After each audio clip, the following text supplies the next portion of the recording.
Así que bueno, estamos súper contentos y entusiasmados de que estén aquí. Ya hemos empezado con las clases, ya hemos empezado a conocer las caras y hemos conversado. Así que ahora tendremos el placer de escucharlos y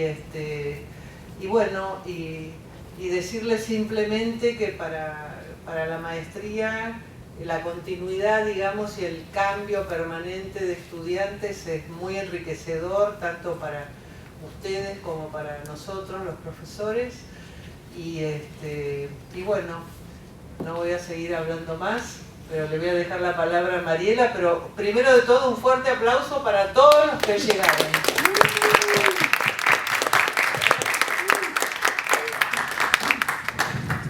Hola. Uy, tantos cables.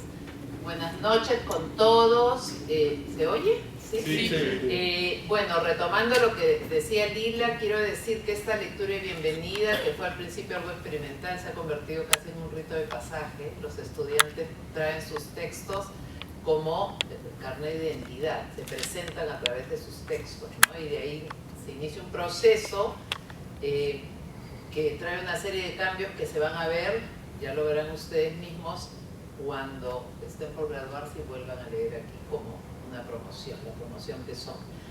Y que con la que estamos muy contentos todos los profesores. Me he dado cuenta que ya se está generando una dinámica muy linda de amistad y compañerismo entre ustedes. Eso es lo que sucede generalmente en la maestría, nos interesa mucho la idea de comunidad. Y también quería señalar que este es el regreso a la presencialidad de los eventos. ¡Wow! ¿Sí?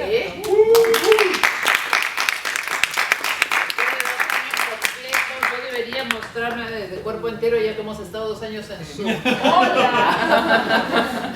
Bueno, entonces ahora le quiero dar la bienvenida a los 2 MA Scholars, que son Ruy Díaz y Pierina Pigui, y que se van a encargar de llamar a los estudiantes que participan en esta lectura. Mucha suerte y nos vemos luego.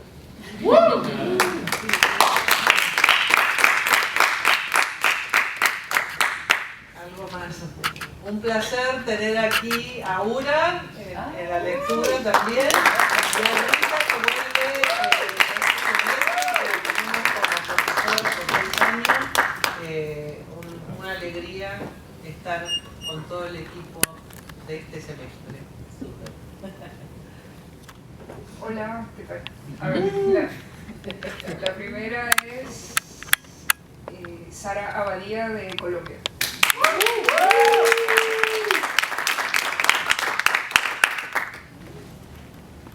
Cuando se enteró que yo iba a nacer, mi papá guardó silencio por 3 meses. Esta es de las primeras cosas que supe acerca de él, que todos los días, a la hora de la cena, se sentaba en la mesa y cuando mi mamá le preguntaba cosas, él simplemente la miraba fijo a los ojos. Luego miraba el lugar en que yo crecía, sin enterarme de nada, y empezaba a rastrillar los cubiertos contra el plato para no contestar. No sé si antes de mí el silencio existía, pero sí continuó conmigo. Cuando mi papá me llevaba al banco donde trabajaba, las personas le hacían preguntas de todo tipo y él simplemente no les contestaba. ¿Qué tal el fin de semana, don David? ¿Es esa su hija la menor? ¿Cómo está doña Marta? Y él nuevamente los miraba a los ojos y se le dibujaba una arruga negra entre las cejas y 2 paréntesis a ambos lados de la boca. Eso significaba que no la quería abrir, que no quería responder y simplemente no decía nada. A mí me daba muchísima vergüenza. Le miraba esa expresión que era la misma que hacía cada vez que mi mamá, mis hermanas o yo le pedíamos algo. Luego miraba la cara de las personas que le preguntaban cosas. Ellos primero le devolvían una expresión tranquila, mientras esperaban la llegada de algún sonido. Algunos eran tercos y podían durar esperando hasta casi 30 segundos. Luego se extrañaban muchísimo porque él no decía nada. Alzaban las cejas en señal de sorpresa y descolgaban la mandíbula, dejando la boca entreabierta. Entonces me miraban a mí, como preguntándome qué le pasa a tu papá. Y yo, como tampoco sabía, alzaba los hombros y bajaba las comisuras de la boca, igual que él, como diciendo no lo sé, y yo tampoco voy a decir nada. Un día, sin embargo, le dije algo. Mi papá estaba sentado en el sillón de la sala, todavía con la ropa de trabajo, pero con la corbata y los cordones de los zapatos sueltos. Estaba cabizbajo, con los labios formando una firme línea horizontal. Mi mamá, parada al frente suyo, gritaba y movía las manos frenéticamente. Abría su boca y de ella salían un montón de palabras como inútil, patético, increíble, acompañadas de grandes gotas de saliva que salían disparadas y caían sobre la cabeza de mi papá y la mía. A mí además me mojaban los lentes. Para acabar con todo aquello se me ocurrió decir, es que mi papá nunca dice nada. Lo dije para que mi mamá lo entendiera y dejara de gritarle, para que lo dejara tranquilo. Al principio sentí alivio porque ella por fin hizo silencio. Pero cuando volteé a ver el rostro de mi papá no era el de mi papá. Todas las fracciones se habían transformado. Le pude ver los dientes por primera vez, largos, amarillos y torcidos, con los colmillos puntiagudos. Y la línea entre las cejas se había multiplicado y ahora eran 3. Parecía que me fuera a ladrar. Yo me asusté muchísimo. Pero nuevamente nada salió de su boca. Solo me abrazó y empezó a echar lágrimas sobre mis lentes ya empapados, que con el paso del tiempo se fueron convirtiendo en mis propias lágrimas.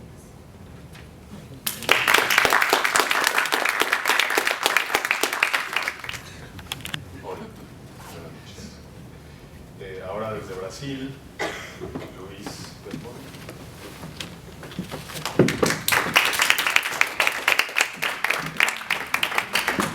Hola, buenas noches. Bueno, voy a leer un capítulo de mi próximo libro. A ver. Ana habla con los chicos en la escuela. A menudo cuenta cuántas frases o minutos pasan hasta que uno de ellos le hace una pregunta sobre ella, sobre su vida.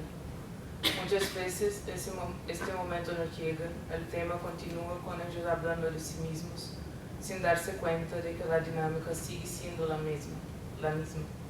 Una repetición constante de temas que no le interesan a la chica. A veces, la agonía por no poder marcharse se apodera de su cuerpo.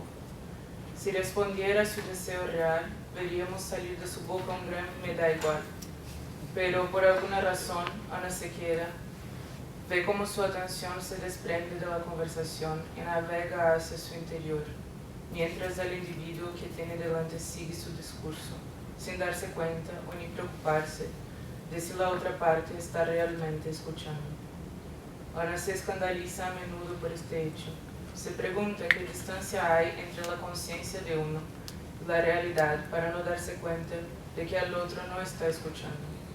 Se entristece cuando piensa en la posibilidad de la indiferencia y no deja de pensar que, aún así, es también una distancia, una falta de contacto con la vida, con lo que resuena y vibra.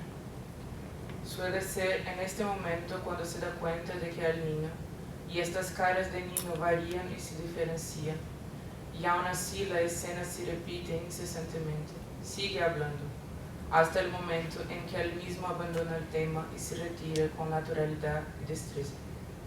Una facilidad que no se le da, que no llega con el paso del tiempo. La angustia y la sensación de claustrofobia impiden que Ana tenga ganas de desarrollar nuevas interacciones con los chicos. Las chicas, en cambio, se pasan la mayor parte del tiempo hablando de ellos. Y cuando cambian de tema y Ana nota el brillo o bien el dolor en sus caras, cuando algo se les cruza de verdad, no dura mucho. Es como si les faltasen herramientas de traducción. Y Ana se pregunta para qué sirven todas las palabras si no son realmente útiles. Si aprender sílabas, vocales y consonantes no lleva lo que debe decirte de la boca de una persona a los oídos de otra. Principalmente porque ni ella misma sabe lo que hay que decir. Principalmente porque tiene esa sensación incesante de que las palabras que realmente importan también se le escapan. Y principalmente porque todos esos pensamientos que ocupan su mente y le hacen perder el sueño no parecen tener el mismo efecto en sus colegas. ¿Cómo se explica ese sentimiento para el que aún no hay palabras y de qué tamaño sería su prepotencia si dijera que está equivocado? Porque en el fondo es eso, no sabe lo que es, pero sabes que está mal. Sabe que no te sientes bien, que no perteneces. Durante unos segundos te das cuenta, cada día y con una claridad aterradora, de la falta de vínculos entre las personas. El cumplimiento de un protocolo que no existe en la teoría, pero que es abrumador en la práctica. con las normas cosidas al revés por dentro de la piel, invisibles y al mismo tiempo dictando una forma de vivir muy concreta. Reglas que por alguna razón no estaban tan bien escritas en su cuerpo, bajo su piel. Y aunque Ana pudiera y puede, con una especie de fuerza extraña para sus recién cumplidos 14 años, traducir sus sensaciones, sigue enfrentándose a su mejor problema. ¿Para quién? ¿Con qué posibilidad de resonancia y con qué fe elegiría a alguien para propagar esas palabras? Ni siquiera tía, la única persona que dialoga con su silencio, parece capaz de relacionarse con esta carencia. Ni siquiera con tía siente la intuición, la voluntad de ir y lo no dicho fluyendo de sus labios como la miel. La única forma que parece posible para que lo indecible se submerja. Cuando la persona que traduce no entiende el momento. Es algo que sucede después, algo que pasa y quien traduce es solo un instrumento, el atravesado, el atropellado. Pero Ana no lo sabe y sí lo sabe. No lo sabe porque no lo sabe así con palabras rebuscadas, y lo sabe porque eso es precisamente lo que siente Ana, como quien desde que nace cruza un puente que se cae y no se puede volver atrás. Es por ese momento que espera, es cuando el cuerpo urge y algo muy íntimo y a la vez incendiario se apodera de su lengua. Es por esas personas que anhela y espera, las personas que están al otro lado del fuego, también con cerillas en lugar de dientes. Pero por ahora, Ana come su merienda sola. A veces envidia la capacidad de ser que muchos parecen llevar, y otras veces cree que simplemente fingen mejor.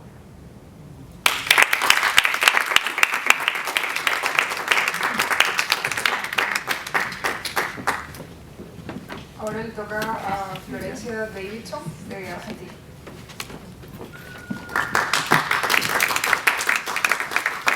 La Habana, 1999. Improvisamos un pequeño velorio en la recámara de mis padres y permanecimos en silencio hasta que se hizo pronto de noche. Una vela flameaba en el volumen. Tomó un vaso de ron y me ofreció un trago. Yo me negué. Seguimos sentados ahí, frente a ella, sin vestirnos de negro ni nada, sin llorar, en silencio. Mi padre estaba extraviado en sus pensamientos y yo seguía el andar de un gusano que se paseaba cerca de su vaso. ¿Pero por qué?, dijo mi papá, que a veces se perdía la R, recordando su ascendencia cantonesa. Yo me sonreí. La comisura de los labios de mi madre estaba tan arrugada, tan inmóvil. ¿De qué te ríes?, preguntó. Tenía dentista mañana, recordé, pero el gusano se acercaba a su vaso de ron y me callé.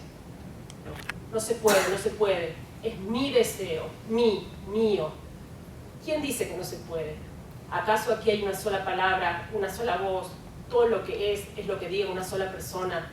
Yo empecé a transpirar y a ponerme nerviosa. Te van a escuchar, le susurré. No importa, dijo levantando aún más su voz. Es mi mujer, coño. Yo ya no dije nada.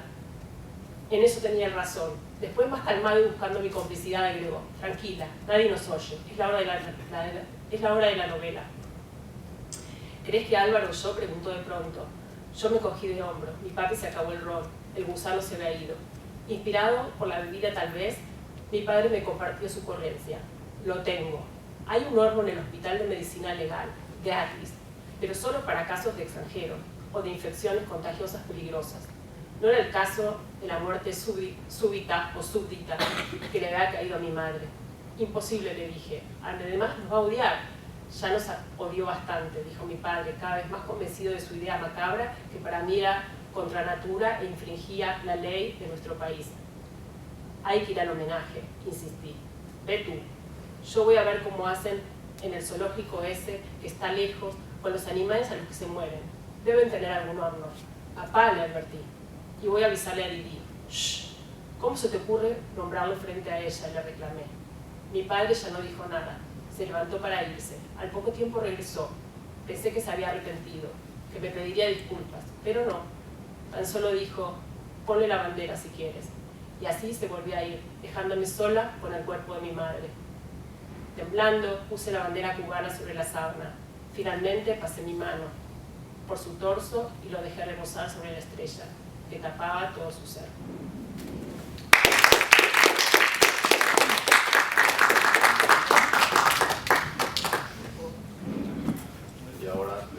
Chile, Nicolás.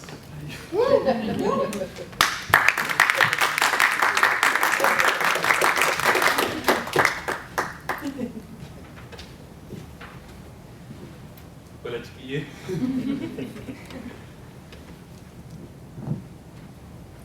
Mamá llegó a mi pieza y me mostró lo que tenía subrayado en el diario. Sharon Krista Corrigan Macaulay. Las profesoras llegaremos al espacio, me dijo, aunque de eso ella solo había estudiado un año. El titular tenía escrito Challenger sobre la foto de un transbordador. Mamá habló de eso toda la semana, de que se sacaría el delantal de la casa y que por fin se pondría el de profesora. Se llama Krista, decía, enseña en Boston, decía. La seleccionaron entre 11.000 personas para ser la primera profesora en el espacio, decía. Ella no podía pronunciar dónde quedaba Boston, pero lo importante era que la profesora transmitiría experimentos desde el espacio, que estaba todo programado para nosotros en la Tierra. Ella verá el cometa Halley antes que nosotros desde la claraboya de una nave, dijo apuntando el diario. Imaginé una ventana redonda y hacia afuera por donde mirar al espacio, el espacio sideral. A veces me sentaba en el techo y mamá me acompañaba. Ponía una escalera con la que quedaba asomada sobre las planchas de pizarreño. Traía la radiocasetera del refrigerador y le ponía unas pilas guatonas, 3 mirando a la izquierda y 3 mirando a la derecha. Era una mezcla de pilas de distintas marcas y las que tenían un gato morían primero. Cuando eso pasaba, nos quedábamos escuchando el viento y nos afirmábamos la pera con las manos, yo con mis codos en las rodillas y ella con los suyos en el pecho. Los niños de la cuadra jugaban al caballito de bronce. ¿No quería ir a jugar con ellos?, preguntaba, y yo negaba con la cabeza. ¿Y con ellas? Apuntaba a las niñas saltando el elástico y yo volvía a negar. En eso solía aparecer mi tía Martuca, cargando su silla de playa y la abría sobre la maleza. Lo hacía con su traje de baño de una pieza y se echaba un menjunje para tomar el sol que preparaba con aceite y zanahoria. Mamá sabía que era mejor no decir nada. ¿Se vieron ahí?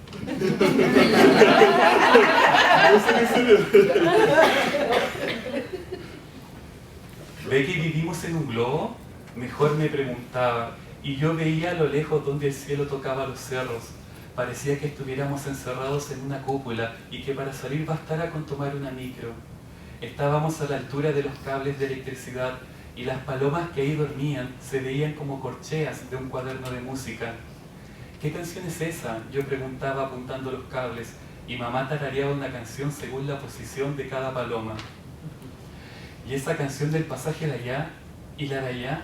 Ella tarareaba y siempre confundía el sol con el fa. Reíamos. Mi tía se bajaba los lentes playeros y nos reprobaba con la mirada. La escalera de mamá era enclenque y ante cualquier cosa se agarraba del pizarreño. Cresta que me bota el perro. Yo le decía que por qué mejor no se subía al techo conmigo y ella a cambio me ponía los ojos enormes, ni loca. En vez de eso se quedaba donde mismo y se ponía a hablar de las estrellas. ¿Para ti la profesora Krista es una estrella?, pregunté una vez. No, mi niño, ahora es parte de la cola del cometa Halley. Ya verá cuando lo veamos pasar, ya verá. Nos quedamos callados un buen rato. ¿Y se ve Tauro desde China?, dije, y ella sonrió, aunque con la mirada perdida sobre los tejados. Luego dijo que quizás no, que en una de esas el cielo de ellos era distinto, que no teníamos plata para averiguarlo. Yo pensaba en los monitos animados y en las maneras en que llegaban a China.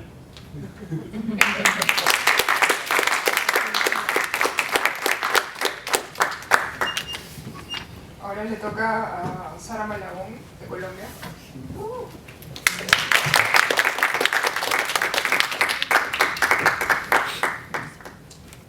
La carretera que lleva a Barranca está cubierta de árboles que se tuercen formando un arco de hojas y flores.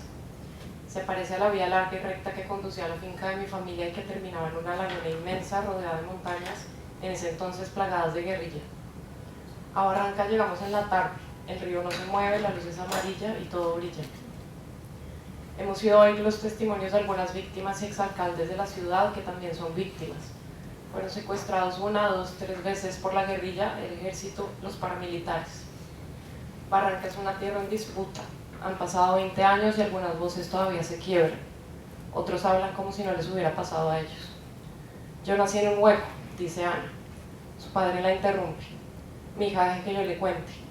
Imagínense que una noche estaba yo en la finca con mi esposa. Eso fue por allá en el 94, agosto del 94. Hacia las 2 o 3 de la mañana empezó un combate. Era bala venteada de aquí para allá. Nos tiramos al piso y ahí estuvimos quietos como por 20 minutos. De repente pararon y hubo un silencio profundísimo, como nunca antes había oído yo en mi vida.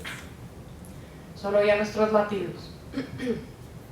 Esperé, no pasó nada. Me paré, abrí la puerta y vi un hueco en el jardín a pocos metros de la casa. Yo pensé que era una fosa y me imaginé los cuerpos apilados, pero empecé a oír el llanto de un bebé. Era una noche oscurísima, sin luna. Me di cuenta de que del hueco salían los sollozos. Me asomé, pues resulta que una guerrillera había parido en medio de la balacera. La bebé todavía estaba envuelta en la placenta. La saqué, la reventé, fue lo más impresionante que he visto, todo ese líquido escurriendo hasta el fondo de la tierra. Envolví a la bebé en mi camiseta, entré con ella a la casa y le dije a mi esposa, así me maten, yo a esta niña me la quedo. La llevamos al hospital y sobrevivió. Vivió con nosotros el resto de la vida y aquí está toda una profesional que lleva mi apellido. Ana lo mira con ternura. A su padre le gusta contar esa historia. Él sigue. Como 5 años después, se apareció por la finca alias Nicolás. Que usted anda criando guerrilleros, me contaron por ahí. Pero ¿cómo dice eso si usted tiene un niño de la misma edad? Le dije yo con las piernas que me temblaban. Más bien mándemelo y yo se lo crío y de paso le armo la parejita. Me dieron ganas de tragarme esas palabras, pero creo que a la final entendió el chiste porque no se apareció más por la casa. La cosa era así, tocaba tratarlos como al vecino. A veces eran el vecino. De un actor violento sale otro actor violento, escribo en el cuaderno. Alias Nicolás fue un comandante terrible, primero fue guerrillero, luego paramilitar, y así pasó muchas veces, sobre todo en este pueblo. La historia de Ana es un milagro y la de su padre también. ¿Qué será de la guerrillera que parió ahí en esa fosa? ¿Extrañará a su hija a veces? ¿Estará todavía en las montañas? ¿Estará viva? No soy capaz de hacer esas preguntas. Escribo. La mujer es la que tiene interioridad. Acoge un jardín, acoge a otra persona, acoge 2 corazones en un mismo cuerpo. Al inicio de la historia de Jesús vemos a la profeta Ana. Jesús se va al desierto y vuelve convertido en una persona muy rara. Cuenta cosas que significan otras y aparecen las escenas espectaculares. Jesús en una barquita separado de los demás, en el agua separado de la tierra. Cuando levantó la cabeza, Miguel está contando su historia.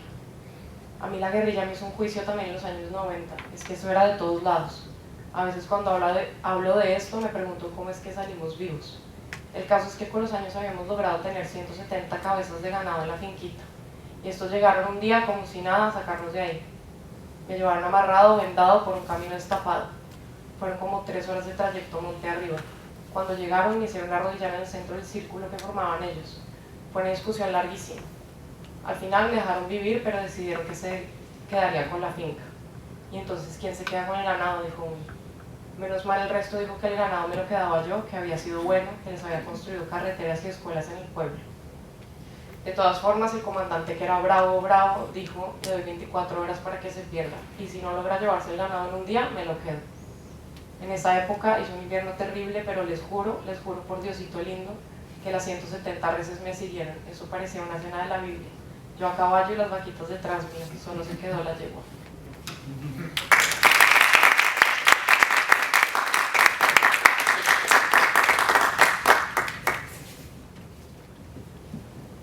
Y ahora desde Colombia, Sara Padilla. Sí.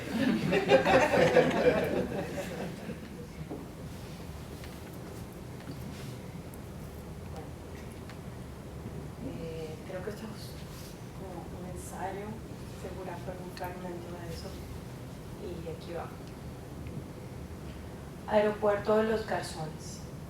El sol cae tenazmente contra la pista. El día tiene maneras de irse y me parece que aquí se va siempre con esta determinación. La capa amarilla de su consecuencia cubre el aire, la piel, las paredes, las pupilas negras de los que tienen pupilas negras y estos pensamientos. La sala está llena, los sonidos no caben, el aire acondicionado no alcanza y huele a todo. Una composición así es para quejarse y sin embargo dan ganas de hacer otras cosas. Dan ganas de salir en la foto de los que se están sacando una foto, de llamar a alguien para decirle que el atardecer está precioso, Dan ganas de ser la madre que besa a su bebé en brazos, o de ser el bebé mecido en sus brazos, o de ser ambas cosas al mismo tiempo. Dan ganas de recostar la cabeza en el hombro donde desearías recostar tu cabeza mientras llega la hora del viaje. Dan ganas de pensar que bajo este color todo lo que se haga está bien hecho. Voy a pensar que está muy bien irme, aunque no tengo ganas de eso. Pero después de 7 meses aquí es prudente que me vaya. Hay un punto desde el que todas las cosas arrancan para irse y estarse yendo, y cuando uno lo ve, el punto, digo, ya está muy lejos, ya no hay forma de ponerse detrás de él. Hace tanto que uno se fue, y son tantas las formas en que uno se ha ido, que no hay forma de regresar, no hay forma de ubicarse sobre un punto temporal por detrás del que se está, solo es posible ir hacia adelante. Hay que ser un poco tonto y estar un poco triste para dejarse enredar la cabeza con una cosa tan obvia. La mano del aburrimiento siempre mete su mano, siempre se mete en el hueco de la ausencia y encuentra algo como podrido o destartalado o a medias siempre cae ahí. Ahí está el parque del club a donde íbamos a pasar la tarde de todos los viernes, con sus arquerías podridas y su cesta de básquet sin malla, sin los jóvenes y la gritería que no se oye, sin el balón rebotando y sin los ojos de las enamoradas que no están para ver a sus novios jugar. Apenas queda la maleza hiriendo, la pintura cayéndose, apenas la limpieza del asfalto, todo lo que se ve es lo que no está. Yo era niña cuando supe que me iba a ir. Yo era niña cuando supe de algunas cosas que habrían de ocurrirme en algún momento. Sabía que iba a crecer porque mis hermanas, ya delante de mí, me advertían algo de lo que iba a pasar.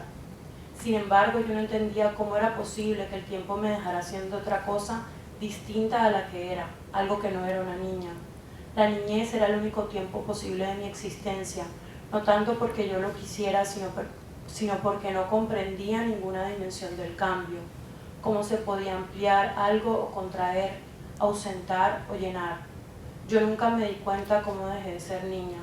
Luego hubo un día en que simplemente ya no lo era. Un día yo era como mis hermanas y mis hermanas ya iban siendo otra cosa. Pero esto no se trata de eso, esto se trata del día en que supe que me iba a ir. Era una tarde y yo estaba tendida en el piso de mi cuarto, miraba para el techo, para el lado, seguía el recorrido del suelo que salía desde mi puerta hasta la última pared de la casa. Mis ojos llegaban a las patas de las cosas, al mugre que aguardaba la escoba y a ningún pie. En medio de ese estado horizontal, tendida, cabía cualquier pregunta acerca del sentido de la vida, pero yo era niña y los niños no necesitan que las cosas tengan sentido, da igual si lo tienen o no. Lo que importa es no aburrirse, hacer lo que haya que hacer para no aburrirse. La tarea que estaba haciendo me aburría. Eran pocas las tareas que no me aburrían y esa tarde yo estaba sola. Yo siempre estaba sola en realidad. Mi madre trabajaba y mi hermana se iba a estudiar a la casa de alguna de sus amigas. Hay una parte de la crianza que te corresponde a ti mismo. Llenas el tiempo no con los movimientos ni los pensamientos de tus padres, sino con los tuyos propios, y aprendes todo lo que ninguno de ellos haría. Pones la grosería donde tu madre habría puesto un silencio, tumbas la mesa que tu abuela te dijo que dejaras quieta, subes los pies sucios de rebeldía sobre las sábanas de mami. Te duermes sin lavarte los dientes y así impides que la fuerza de los años no tuerza tu infantil desobediencia como torció la de ellos. Ya.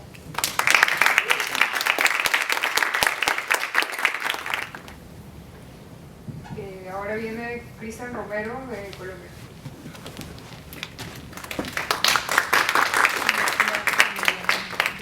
Buenas noches. Esto es el primer capítulo de una novela que se llama Después de la ira. Dice así: es como si el cielo de la noche se desmoronara sobre San Isidro. Las partículas de ceniza resplandecientes flotan en el aire y se dejan caer sobre los techos de las casas, mientras la luz lánguida y amarillenta del alumbrado público colorea las calles y paredes del pueblo. Unos gritos a lo lejos se desentierran como explosiones. Quemaron el maizal. Por una esquina se asoma un hombre, su garganta ajada por el apuro, que corre desesperado y grita: quemaron el maizal. Su voz turbulenta se aferra a los cimientos de las casas, atraviesa las puertas y ventanas cerradas, sacude a los durmientes. Quemaron el maizal. Una onda expansiva de calor, a ras del suelo, se derrama en el pueblo. Los perros en coro comienzan a ladrar, como si presagiaran una tragedia, como si coordinaran una escapada. El hombre no se detiene, grita sin perder el aliento. Entonces, los cerrojos de las ventanas se ajustan, los candados de las puertas se reafirman. Bendiciones, Padre nuestros. La sentencia paraliza el pueblo. Samuel Roldán, despierto. Muchas son las noches que lleva sin dormir, contemplando cómo se remueve el silencio que hacía un momento se amodorraba en las calles, ahogado en el sopor de agosto, se da vuelta en el colchón y piensa en lo que acaba de escuchar. Lo dice en voz baja, como para terminar de creérselo. Quemaron el maizal. Intenta levantarse, pero ese peso muerto, que es su pierna derecha, se entierra en el colchón. Siempre lo olvido, piensa. Ojalá pudiera olvidar lo demás, piensa. Toma aire y se concentra. Un hormigueo uniforme le sube desde su pie destrozado hasta la cadera. El reconocimiento de su propia miseria. Agarra el bastón, aunque se dice a sí mismo que mejor debería tratar de dormir, y camina hasta la ventana, espalda encorvado, paso renqueante. Corre los cerrojos hacia afuera, más allá de los barrotes de hierro forjado. La noche y el calor. Extiende la palma de la mano a través de los barrotes y deja que se le llene de ceniza. Las campanas de la iglesia empiezan a doblar. Más tarde, afuera, el aire sopla caliente, el humo arde en los ojos. Samuel camina por la carretera y sigue a la multitud. Sigue el fuego que alumbra allá a lo lejos, a las afueras de San Isidro. Algunos de los que lo rebasaron hace un momento ya vienen de vuelta, con el miedo instalado en sus rostros. Lengüetazos de fuego sobre los maizales infinitos de Semina. Así se ven, hambrientos e insaciables. A las orillas, los camiones de bomberos municipales, los carrotanques de la multinacional, el hormigueo de su pie inútil. Con el bastón se golpea la pierna cada vez más reseca, como si obligara a su cuerpo a reconocerla. El calor tempestuoso lo envuelve. Algunos murmuran, otros tosen. Unos pocos graban con sus celulares. Samuel descarga el peso de su cuerpo en el bastón. Esta pierna que no sirve, piensa. Entre la humareda que inunda la carretera aparece una camioneta de la policía municipal. 4 agentes, con sus ropas ocres, tiznadas por las cenizas, se bajan de ella. Atrás, dice uno. Vuelvan al pueblo, dice otro. Los presentes apenas se empujan. Samuel hace lo mismo, un tremendo esfuerzo por mover su cuerpo. Y un chillido, a lo lejos, se traga los murmullos. Del fuego emerge una enorme langosta que, envuelta en llamas, se arrastra hasta la carretera. A duras penas, Samuel es capaz de distinguir ese cuerpo amorfo, un insecto gigantesco del tamaño de un perro. Virgen Santa, dice alguien. Uno de los policías corre hasta donde está la criatura y le apunta con el revólver. 3 disparos certeros y todos, de nuevo, se quedan en silencio. La langosta se desploma. El fuego que devora los maizales crepita con mucho más fuerza. Samuel suspira y mira al cielo. La ceniza, infinita, flota sobre su cabeza. Así.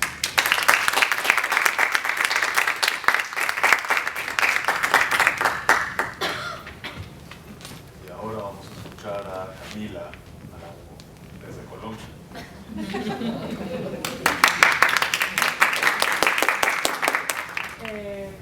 Les voy a leer un cuento, se llama El Poeta. Él era un poeta. Desde que nació, el mundo lo acarició de una forma distinta. Había algo en todas las cosas que lo tocaba profundamente. Por mucho tiempo vivió en el interior de su país. Sin embargo, una vez, en algún punto de la adolescencia, su madre lo llevó al mar. Ella simplemente lo guió hasta las playas. Tiempo después vería la arena como un presagio, y se quedó detrás de él, dejando que el silencio dialogara con el océano, la sal y su presencia. Desde entonces, sus palabras siempre serían un poco acuáticas, y por siempre andaría tratando de darle forma a la existencia de todo, que se le presentaba irreal y ajeno. Cuando alcanzó la adultez, sin dudarlo, se mudó cerca del mismo lugar. Eso le costó un matrimonio, y aunque esto le causaba un dolor permanente, nunca se sintió arrepentido. Ahora estaba cansado. Había dejado al mundo muchas letras, demasiadas, aunque para él eran solo un comienzo. Aquella tarde había estado en una fiesta en el interior de la ciudad, festejando la nueva edición de uno de sus libros, pero entonces, cuando ya caía el sol, la luz iluminó la estancia.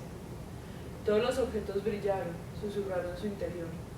Sin darse cuenta, salió, caminó varias cuadras y terminó sentado allí, en la playa, con su ropa fresca, fina, de color caqui. Se sintió feliz y triste, lejano.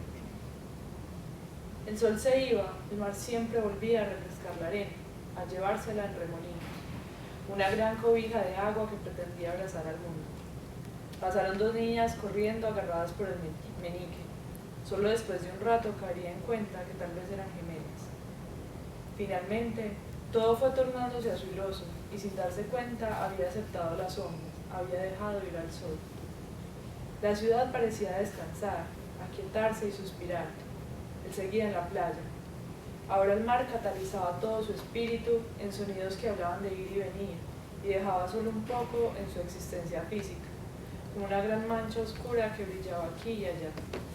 En algún momento salió de su ensimismamiento y descubrió a una joven sentada a su lado, mirando también al frente. Se sorprendió pero no dijo nada. Quería respetar su silencio solo para que se hiciera lo mismo con el suyo. Sin embargo, ya no pudo dejarse perder de nuevo en algún punto antes del horizonte. Su mirada siempre volvía a ella. Tenía una piel morena y unos labios gruesos que sugerían antepasados de piel aún más oscura. Le pareció hermosa, moldeada por las sombras, por tierra fértil. No podía tener más de 20 años. Entonces deseó hablarle, pero se sintió incómodo. Le dolía la espalda, empezaba a tener gastritis y le rascaba un brazo. No estamos tan distantes, solo tienes unos 50 años más que yo. Si fuéramos un gran árbol, ese número sería insignificante. Si fuéramos agua, ni entenderíamos la diferencia. Él callaba, ella no lo miraba.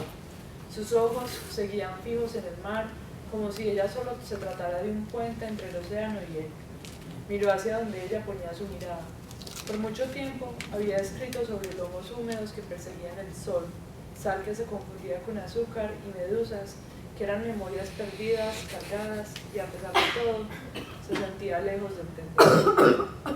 Es un reflejo del espacio, susurró ella. Su voz apenas se percibía. Quiso decir algo, rectificar lo que había oído. A veces sus oídos lo traicionaban, más últimamente. Los seres que están en el mar no son más que los reflejos de las estrellas, permitiéndose nadar, existir. Los corales, las piedras son destellos del universo. El agua, todo lo que lo contiene, la arena. Ella sonrió y cerró los ojos. Al parecer, se permitía hacerse concesiones y había decidido quedarse con el resto de la frase para ella. Continuó con otra idea. Y al ser espejo contiene todo lo hermoso y siniestro que tiene cualquier espejo. Es real y a pesar de todo, nunca tan idéntico a lo que crea el reflejo. Y entonces, ¿qué somos nosotros en esas pequeñas barcas? Su voz salió rugosa, como forzada a salir. Valientes. Ella hizo el ademán de levantarse. Él, en medio de su estupor, con el corazón latiendo como solo puede latir cuando la verdad inunda la sangre, logró mover su brazo para detenerla con una ligera caricia. ¿Y nosotros? ¿Qué somos nosotros? Entonces ella desvió la mirada, sus ojos se encontraron. La noche y las historias habitaban sus pupilas. Ella negó con su cabeza. Su rostro mostró pena. No lo sé. Ustedes son tan complejos, tanto como el universo mismo. A pesar de eso, casi no existen. Su vida es como una gota de agua que cae al mar, como un segundo hecho trizas. Y aún así, él fue su eco. Ella se fue. Nunca más la volvió a ver. Él jamás escribió de nuevo.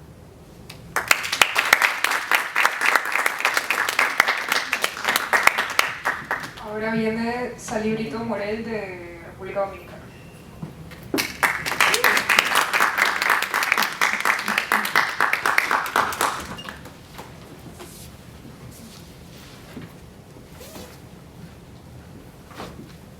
Hola. Esta noche les voy a leer un fragmento de mi próxima novela, La Isla de los Favores, inspirada en la isla donde yo estoy, donde es mejor deber dinero que un favor.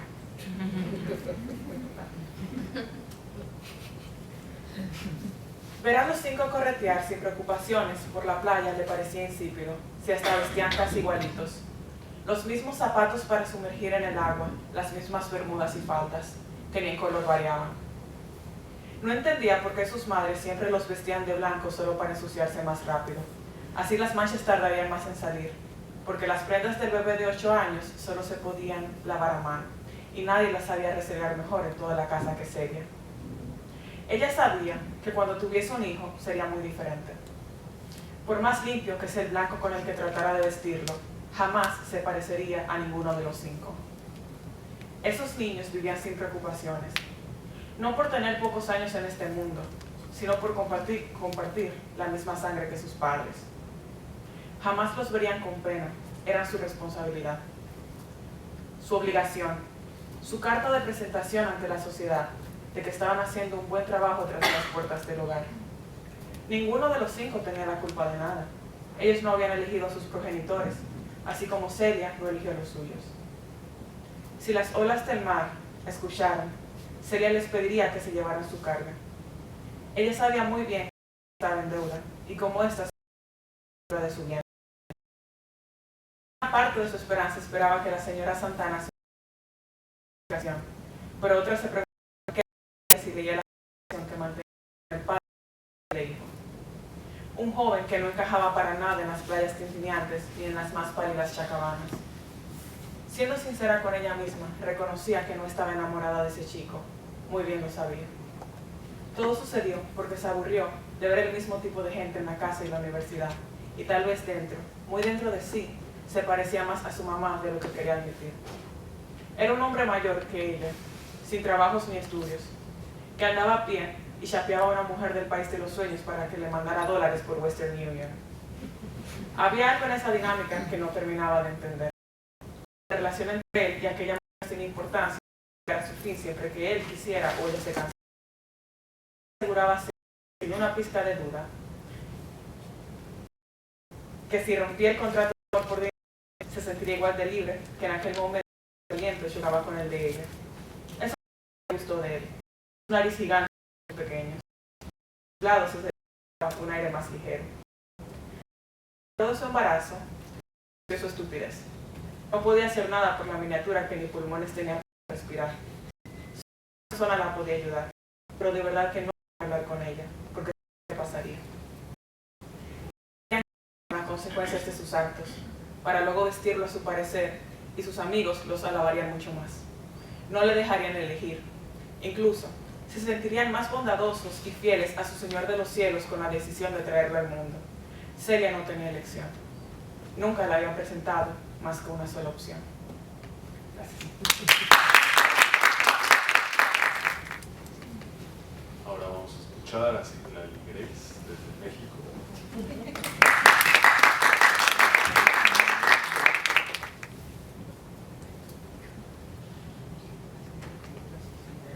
Y ahora un poema. Desarraigo. Sin raíces. Nuestra ciudad, dando los pies, la alegría. No soy ya de ninguna. A veces habito este cuerpo, otras me miro desde afuera. Veracruz, DC, New York, lugares sin conexión, palabras sin sentido. Los Ancho, Lula, La Haya, un rompecabezas al que le faltan piezas. Ciudades en las que he encontrado y he perdido algo distinto. Lo que siempre está, lo que se queda es el mar, para esperar y preguntarle, ¿en dónde duermen las sirenas? ¿A dónde van los barcos que no vuelven? Y los que se quedan. La noche cae en New York y ya sé que la luna es la misma en Veracruz y en la Riviera, pero hay algo distinto en los ojos que la miran. He vuelto y me he quedado. He dejado el alma en tantas partes que estoy deshecha, son retazos. Me faltan mis hermanos y mis viejos, me sobran sus recuerdos, las burbujas en el parque. Respira la noche y me alcanza esta larga isla, el fantasma de la humedad cálida del sotavento. En Nueva York, la playa no está a 2 cuadras. La brisa no es tan salada y el East River no se parece a la piscina calma del Golfo de México. Los piers en Brooklyn me recuerdan al puerto, el lugar que alguna vez fue casa. Déjà vu del balanceo de puertas. Pero aquí nadie me entiende. They speak to me in this borrowed language. Y la nostalgia no necesita tierra firme. Como mala mujer, the poison ivy of my hometown, Es una hiedra que cubre los baldíos de mi infancia. A donde vaya me extiende su abrazo ardiente, me roza las piernas. Ubicua, en un vaivén eterno, se arranca de mi casa de niña, espaciosa a la vuelta de la playa, y se enraiza en el lugar de recién casada, un one bedroom diminuto de Manhattan. Extraño los sabores de mi tierra. Aquí la sopa me sabe rancia. En Veracruz, en el lenguaje y en la lengua, se mezclan lo dulce y lo salado. Comemos bombas con frijoles, decimos albures con frases tiernas. Pero esta ciudad ni siquiera pronuncia esa palabra. Bomba para mí es un pan dulce. Para los neoyorquinos una amenaza. Estoy cansada de sazonar solo con pimienta, de hablar en esta lengua inglesa y blanda. Pero tuve que enamorarme, cuando hubiera sido mucho más fácil, mucho más gris, conformarme, quedarme en casa. Solicitamos ajustar mi estatus, enderezar la rama. Permanent residence, como si de repente el árbol supiera echar raíces. Una carpeta gorda con nuestra historia, menos de 2 años, más de 300 hojas. Fue difícil explicar en un formulario frío que de verdad te quiero, que decidí quedarme contigo para asegurarme que ni un río, ni del otro lado sería más fácil quererte desde casa o desde la Ciudad de México, donde la tierra es más caliente y el sol me quita lo desolada. Pero decidí cambiar ese apego férreo por ti, por un segundo pasaporte, por un nombre nuevo. Porque sé que nunca más amaré así, aunque tú y yo seamos solos una isla. Oh, you poor white boy, falling in love with an alien. No esperabas esas preguntas en la entrevista. No esperabas perderme en cada viaje, en cada vuelta. How do you know she's a digger? She's not a digger. A freaking green card digger. Pero lo sabes. Sabes que no conozco el desapego. Gracias.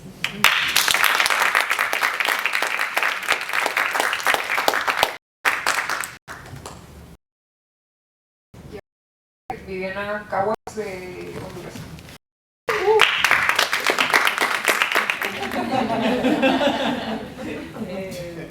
Bueno, este es un fragmento de algo que no sé qué es. ¿Sí me escuchan? ¿Ahora? ¿Sí? Regresamos en silencio, yo recostada sobre el hombro de Emilia y ella sobre mi cabeza.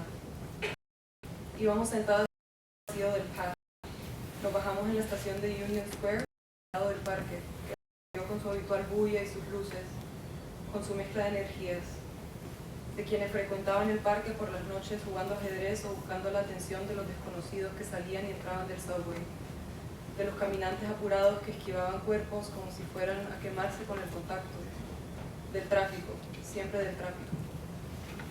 En mi dormitorio apenas logramos cambiarnos y lavarnos los dientes, las dos sobre lavamanos como cuando éramos pequeñas y mamá supervisaba que nos diéramos las suficientes vueltas con el cepillo, que al menos 10 al frente y a cada lado, y que alcanzáramos las muelas de atrás porque si no se nos picaban. Nos acostamos con el maquillaje puesto y las pijamas livianas porque hacía calor. El lipstick cerrado, yo escuchaba la respiración algo trabajosa, más como un pensamiento que síntoma de frío, como un cansancio que quería ser notado, quería preguntar. ¿Y eso que no saliste hoy? Muy cansada. Pasó otro silencio largo. Emi, ¿vos estás bien? Sí, Maje, contestó, tranquilo. No te creo. ¿Ok? ¿No me creas? Le reclamé que ella nunca me decía nada. Yo siempre te he contado todo, le dije. De chiquita siempre nos contábamos todo. De chiquita tenía más problemas y cosas para contar. No seas pendeja, that's not how it works. Se rió sin aire, con la garganta seca, tosiendo antes de seguir. No dije nada más, conocía mis límites con Emilia y sabía que cuando ella quería decirme algo, iba a decirlo. Solo tenía que demostrarle que quería saber, que sabía que algo le pasaba, insistir lo suficiente. Era como si antes de hacerme alguna confesión, primero tuviera que confirmar que todavía funcionaba ese vínculo, que todavía podíamos leernos a pesar de la distancia y los cambios. La idea me entristeció un poco, sin saber bien por qué, pero me alegró saber que había pasado esa prueba implícita cuando Emilia volvió a hablar. Me quiero ir, dijo. De Teus. Ya no aguanto, me quiero ir. No sabes lo que es tener que regresar y no poder volver a irte. Es fácil irse la primera vez, pero después ya te jodiste, you're stuck. No regreses, man, haceme caso. No dije nada y por un momento pensé que ella tampoco iba a hablar más. No supe bien qué hacer y tuve miedo de acercarme demasiado, de intentar algo y sentir a Emilia quebrarse con el tacto frente a mí. Busqué en mi mente, insegura y urgente, algo que sirviera, algo que no sonara como confort fácil, que dijera sigo acá y tal vez, aunque no quería, que también dijera yo te voy a ayudar a irte. Pero la sentí decirme que no hablara, que no porque yo no entendía, que me quedara lejos como a salvo de un bosque denso y distante en el que de todas maneras ya no se me permitía entrar. Después de un largo silencio, Emilia se dio vuelta para esconder la cara de la ventana que nos iba a despertar en unas horas, bañada de sol para avisarnos de su inminente vuelo de regreso a casa, y dijo lo último como modo de buenas noches. Ya no aguanto ese país de mierda.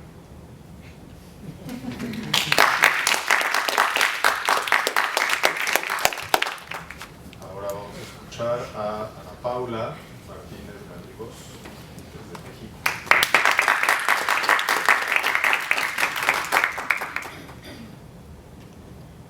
Les voy a leer 3 poemas de mi libro Flor de Cemento. Nocturno de Seúl. Seúl, Pan. Corea del Sur es la 10ª economía más grande del mundo. Es el país que más rápido pasó de ser pobre a rico. A este crecimiento económico se le conoce como el milagro del río Han. Hwangnom revive. Lo acompañan los ahora gatos obesos. La mujer oso se revuelca en los montes de plástico y llama a sus hijos enterrados. El olor del ajo se mezcla con el manjar de tentáculos vivos, resbalando en las gargantas infantiles. Sopa de costilla, col picante fermentada, humedad de perro. Luces moradas y azules, vapor de hombre con hombre. Cámaras ocultas en los baños públicos filman a mujeres. Mujeres que se suicidan por la deshonra de encontrarse desnudas en videos del internet. Sucesión de puentes grises, madres sin hijos, Seúl no duerme nunca. Este segundo poema que les voy a leer se llama Península Pando. 1. Ser agua. Olvidamos nadar en la sequía. Ser la tierra, que se vende en trozos de carne. Ser la estirpe, que se mata con machetes de plástico. 2. Hoy planteo un arbusto que no sabe dar sombra. 3. No hay intención maliciosa absoluta o belleza universal. La pared, las flores, se marchitan cuando las palmas. Inteligencia. 4. El yo y la naturaleza son indivisibles. En otras palabras, parecen distintos, pero en realidad son una sola entidad inseparable. En la agencia aeroespacial conocí hoy un satélite dorado. Le gusta que la llamen por su nombre, María. 5. Llueve en Seúl, llueve abajo. Son los muertos del conflicto coreano que sudan. La resbalosa escalera de caracol no llega a ninguna parte. 6. Lo opuesto a la división no es la unificación, sino la comprensión de que las existencias que parecen ser distintas son en realidad parte de un todo único. Kim Black, 2021. La osa se retuerce hacia arriba con sus óvulos en rebelión. Y este último poema se titula El milagro del río Han. Hangan-un Kichak. Los árboles ginkgo han habitado esta tierra durante 300 millones de años y algunos incluso sobrevivieron al bombardeo atómico de Hiroshima. La especie se originó en China y son comunes en Corea, Japón y China. Chung Han Daily, 2021. Al extender la sábana, cae una hojarasca del ginkgo, la silueta del corazón y el recuerdo del otoño con su lluvia amarilla. La osa sonríe al color del corazón de su mano húmeda. El último camino por el río Han. Imponentes ginkgos con sus posibles retoños.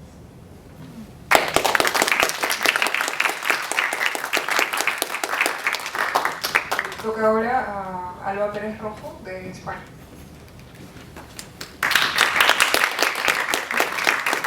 Yo voy a leer Periodismo Narrativo. Es un fragmento de un capítulo de mi libro que se llama Cómo capturar al asesino de tu hijo. La madre de Octavio Gómez contó 13 casquillos junto al cuerpo sin vida de su hijo. Era la madrugada del 22 de diciembre de 2005 y la noche anterior había tenido una pesadilla. En ella vio a su hijo herido en el suelo. A su lado, otro chico yacía muerto. Al despertarse, Octavio trató de calmarla. Solo había sido un mal sueño. Pero la ansiedad que activó la pesadilla premonitoria la consumió durante todo el día. Detonó a las 2 de la madrugada, cuando sonó el timbre de su casa en Parque Chacabuco. Estaba despierta, también de su segundo y quinto espacio intercostal, tal violencia que unos minutos antes su marido llamó a llamar a un médico para que la atendiera. Fue él quien abrió la puerta. Lo escuchó desde la cama. El nene. Mataron a mi madre. En la calle, dos chicos que afirmaban ser amigos de Octavio ensayaban disculpas por llevarles la mala noticia. Solo 7 años después, tras capturar personalmente al asesino de su hijo, Nélida pudo sellar la herida de la que brotaba una angustia hasta entonces incontenible. Tuvo que hacerlo sola. No contó con la ayuda de la policía. El tiempo se dilató, se contrajo, se congeló. En el auto en el que aquellos chicos los llevaban a ella y a su marido al barrio Rivadavia 1. Las oraciones de Nélida llegaron tarde. Estaba hecho. En la calle Bonorino, a la altura de la casa 690, vieron el cuerpo de Octavio. Llevaba puesta una remera negra, unas bermudas claras y el par de zapatillas nuevas que ella le acababa de regalar por haber pasado de grado. La policía trató de bloquear su avance. A empujones, Nélida se abrió paso hasta el mausoleo sórdido, prematuro, glacial. Para cuando alguien le acercó un café caliente, el hielo ya se había instalado en sus huesos. Los vecinos, amparados en el anonimato, se atrevieron a susurrarle los culpables. Es la bandita esta, la banda maldita. La noche gélida en que tuvo que velar a su hijo en el pasillo de una villa miseria, Nélida Sélpico, escuchó por primera vez nombrar a los quebrados. Durante las siguientes semanas hizo varias visitas a los tribunales federales de Comodoro Pi. La investigación no avanzaba. Se hizo una promesa. Inspeccionaría cada centímetro de la villa 1114 hasta encontrar y capturar al asesino de su hijo.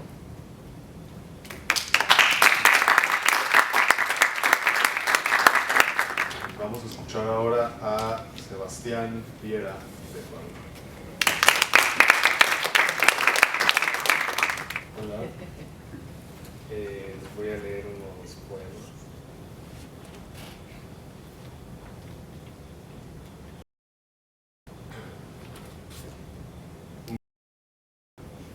Ayer soñé que era todo lo... Ayer soñé que era tanto tú como tanto yo. Mi piel bastó para cualquier imperio, funeral, maniquí o sacrificio. En eso estuve toda la noche, de modo cursi, siendo otras vidas. El silencio me enguerró más de una vez, suicidios por todo el cuerpo. No era Dios, no actuaba. A la fuerza nos me casábamos y felicitaba. Me exterminábamos pueblos y felicitábamos. Pasábanme años, décadas, en espera de liberársenos para no vernos. Nuestros ojos palpitantes se volvieron mi voz. Y de alguna forma les me era imposible no ser ojos falsos, trastornados, como si no supieran que aquí estoy, que los me tengo la virtud de sentirse, pero sentir para qué, sentir para dónde.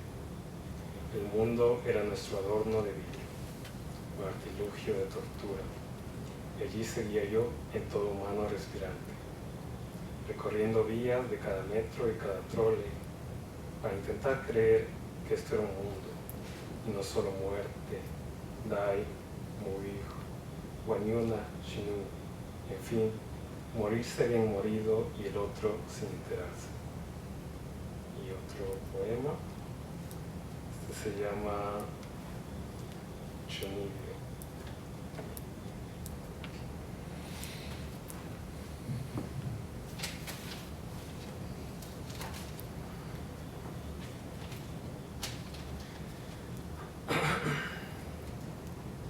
chunibios. Para poder creer en la felicidad, en una confederación internacional de los ciudadanos, camino arruinado la lavandería, compro fresas a las 3 de la tarde, estartalaré la tarde con videojuegos. Pero aún así, María Cristina llegará inevitable, con la incógnita de sus ojos, señalándome tan fuerte la niebla del suicidio que tendremos que correr a algún museo o mirador, perseguidos por la propia mortalidad. A veces escucho cuervos cuando madrugo, es que debo olvidar quién soy para vivir. Ahora que chateamos juntos, mientras cada uno recuerde el acento del otro, recostados contra granizos, visualizando las pupilas de su dedo. Sé que tendré que dejar de hacer y sus ojos obligarán a enfrentarnos juntos, ciertos, tan ciertos como este tiempo. Ser gente es que la sangre tenga miedo. Abrazados podremos palpar la biografía del otro en las costillas. Cuando no está, cuando en verdad no la veo, recuerdo a María Cristina e imagino lo insoportable de ser totalmente humano. Ojalá un día la olvide, ojalá la carne no termine desbordando como suele suceder con la compañía, los viernes o el jugo de fresa. Que la vida algún día se dé por preguntarnos, quiere que la ropa sucia, los árboles, la poesía, quiere que su amistad, las manos estrujadas, las ventanas, quiere la jungla, esos volcanes, ese archipiélago, quiere que sus sueños, quiere que tenían hambre, quiere que el momento de querer volver. Pero aguántate un rato, estamos ocupados. Existir para siempre con las tripas abiertas.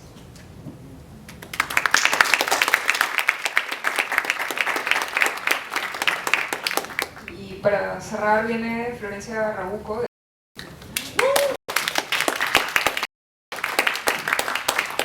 Hola.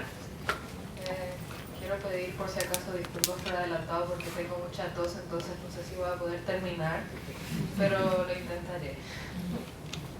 Voy a leer un relato cortito que se llama Gloria.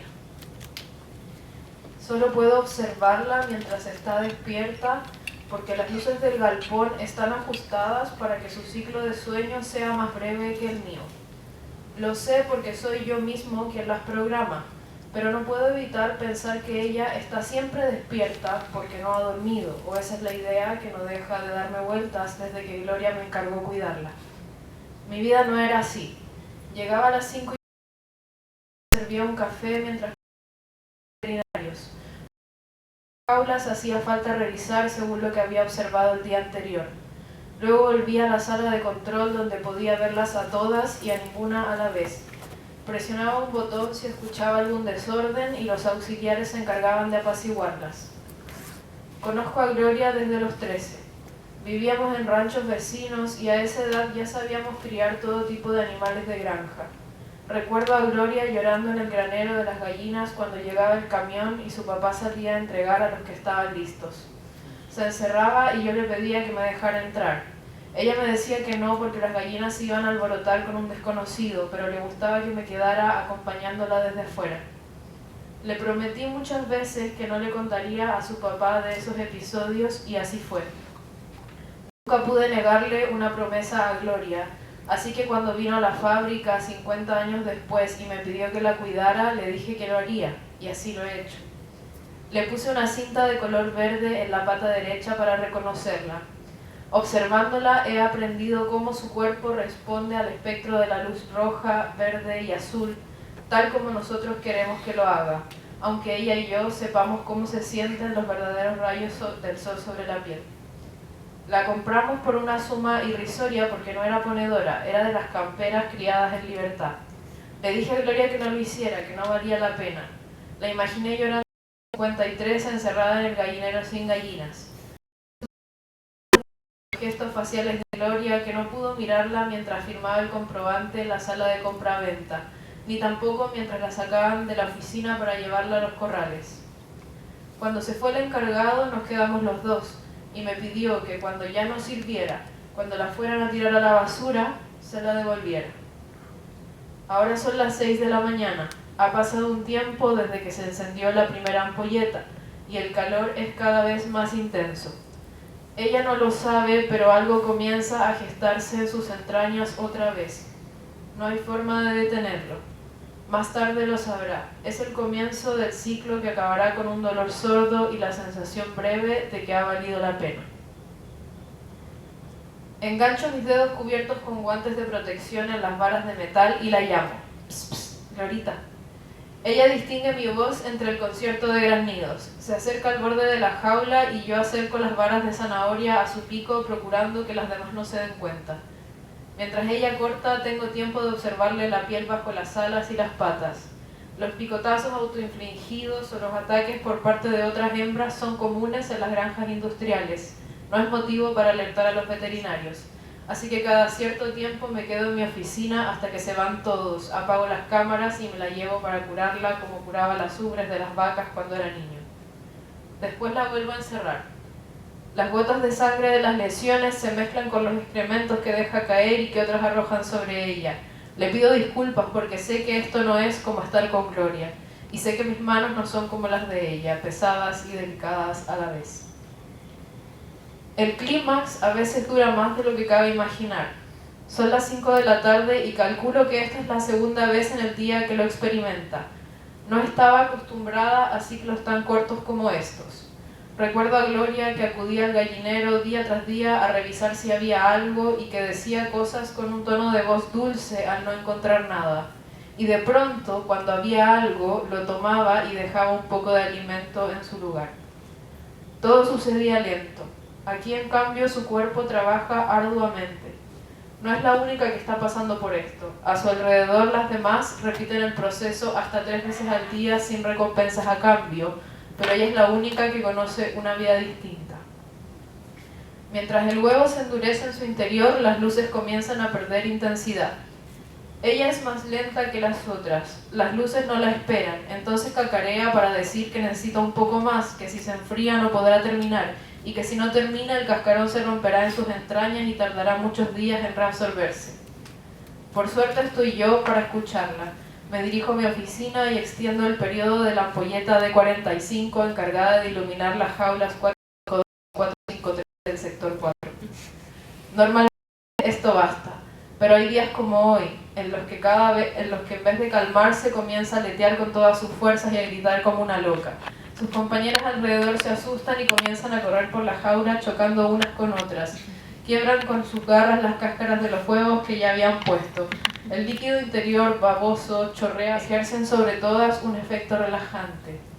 Llegan los auxiliares. Brazos humanos se introducen en su jaula envueltos en guantes de goma como los que usaba Gloria para limpiar su estanque de baños. Apartan a las que están de pie a empujones y limpian los restos de cáscaras. No tienen cómo darse cuenta de que ella empezó el alboroto. En ese momento, cuando casi se había olvidado del dolor, lo expulsa. Uno de los hombres la observa y la hace a un lado. Toma el huevo y me hace una seña para que baje la intensidad de la luz.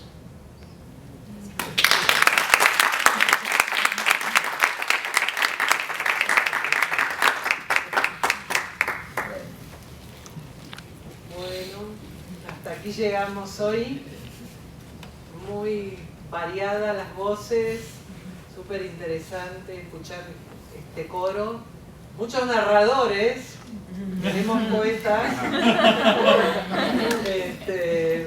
atraerlos lo más posible, pero la verdad muy lindo escucharlos, tanta variedad y bueno, y los invitamos ahora a los tacos y al vinito. Muchísimas gracias por la lectura.